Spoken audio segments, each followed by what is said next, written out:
আচ্ছা, তাহলে এখন আমরা দরজা জানলার অঙ্ক দেখব।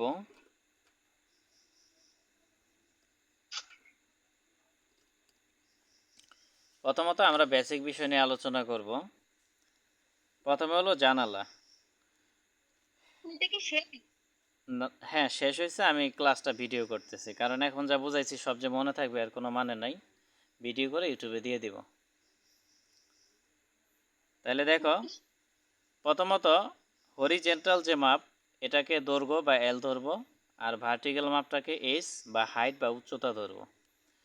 এখন কোনো জানালার দৈর্ঘ্য যদি 150 সেন্টিমিটার থেকে ছোট হয়, তাহলে আমরা ধরে নিব যে ওই জানলার পাল্লা হলো একটা।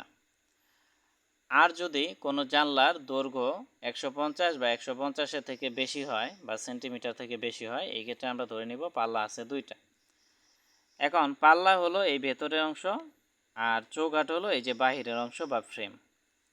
পাল্লা হলো ভেতরের অংশ, আর বাহিরে কি, ফ্রেমটা হলো চৌকাঠ। এক কথায় জানলাকে যে জিনিসটা ধরে রাখে সেটাই হলো চৌকাঠ।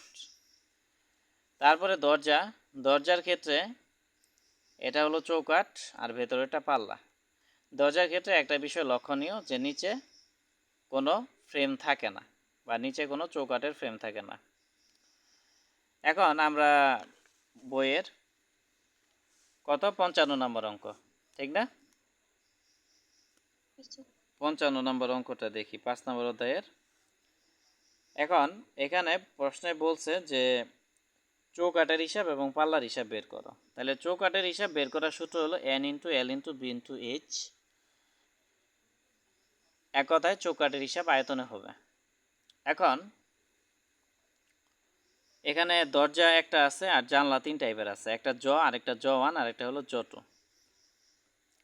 এখন তাহলে আমরা প্রথমত দরজার হিসাব করব। তাহলে দরজার মাপ কত? 210 ইন্টু 120। 210 ইন্টু 120 বলতে বোঝাচ্ছে যে দরজার উচ্চতা 210 আর দৈর্ঘ্য হলো 120 সেন্টিমিটার। এখন আমরা যেহেতু পাল্লার হিসাব করব, তাহলে প্রথমত দ দ লিখলাম। লেখার পরে দর সংখ্যা বা দরজার সংখ্যা কয়টা, প্ল্যানে দেখব যে দরজার সংখ্যা 3টা আছে, এই জন্য 3 নিলাম। এরপরে দরজার জন্য চৌকাঠের দৈর্ঘ্য। তাহলে চৌকাঠের দৈর্ঘ্য মানে কি, এই যে এই 3টা ফ্রেমের যোগফল। তাইলে এখন এখানে 210 কয়টা আছে, একটা দুইটা, আর 120 আছে একটা। এই জন্য আমরা লিখব এল ইজিক্যাল টু 220 ইন্টু 2 যোগ হলো 120, হিসাব করলে 540 সেন্টিমিটার।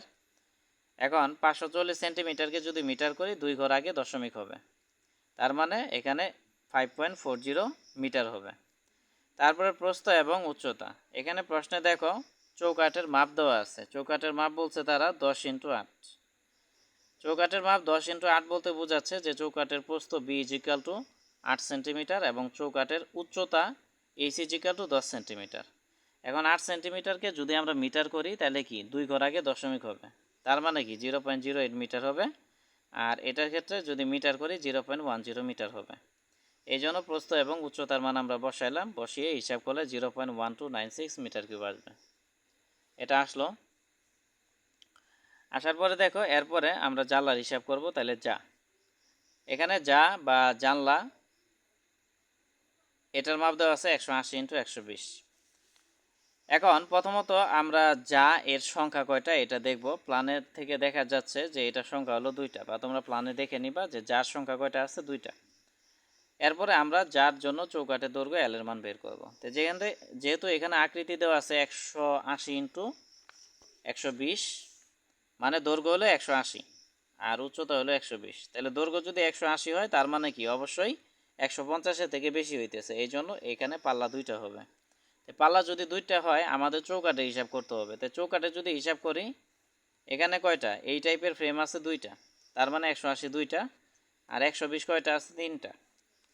এই জন্য আমরা লিখব যে 180 ইন্টু 2 যোগ হলে 120 ইন্টু 3, হিসাব করলে 720 সেন্টিমিটার। তাইলে এখানে দৈর্ঘ্য 720 সেন্টিমিটার মানে কি 7.20 মিটার, আর প্রস্থ এবং উচ্চতা আগের মতোই হিসাব করলে এটা আসবে। তারপরে যা ওয়ান প্ল্যান থেকে আমরা দেখব যে কয়টা আছে। প্ল্যান থেকে দেখা যায় যে 2টা যা ওয়ান আছে, এবং এটার আকার হলো 140 ইন্টু 120। তাহলে 140 ইন্টু 120 মানে কি 150 থেকে ছোট, তার মানে এক পাল্লা বিশিষ্ট। তাইলে এখানে দৈর্ঘ্যের মান হলো 140 আর উচ্চতা কত 120। এখন এখানে 140 তাহলে কয়টা আছে, একটা দুইটা, আর 120ও আছে দুইটা। এই জন্য আমরা লিখবো L ইকুয়াল টু 140 ইন্টু 2 আর 120 ইন্টু 2, হিসাব করলে 520 সেন্টিমিটার। এখন 520 সেন্টিমিটার মানে কি 5.20 মিটার, আর প্রস্থ এবং গভীরতা বা উচ্চতা আগের মতোই, তাহলে হিসাব করলে এটা আসবে। এরপরে জাটু, আমরা প্ল্যান থেকে দেখব যে জাটুর সংখ্যা 3টা থাকবে, সংখ্যা n এর মান 3টা। আর তারপরে জাটুর জন্য আমরা চৌকাঠে দৈর্ঘ্য বের করব। তাহলে চৌকাঠের দৈর্ঘ্য যদি বের করি, এখানে সাইজ দেওয়া আছে 100 ইন্টু 120। তো 100 ইন্টু 120 বলতে বোঝাচ্ছে যে এক পাল্লা বিশিষ্ট জানালা। তাহলে এটার ক্ষেত্রে দৈর্ঘ্য হলো কত, দৈর্ঘ্য হলো এখানে 100, তার মানে এটা হলো 100। তো এটা যদি 100 হয়, 100 কয়টা আছে, দুইটা। আর উচ্চতা হলো 120, তার মানে 120 আছে দুইটা। এই জন্য 100 দুইটা, 120ও দুইটা, হিসাব করলে 440 সেন্টিমিটার।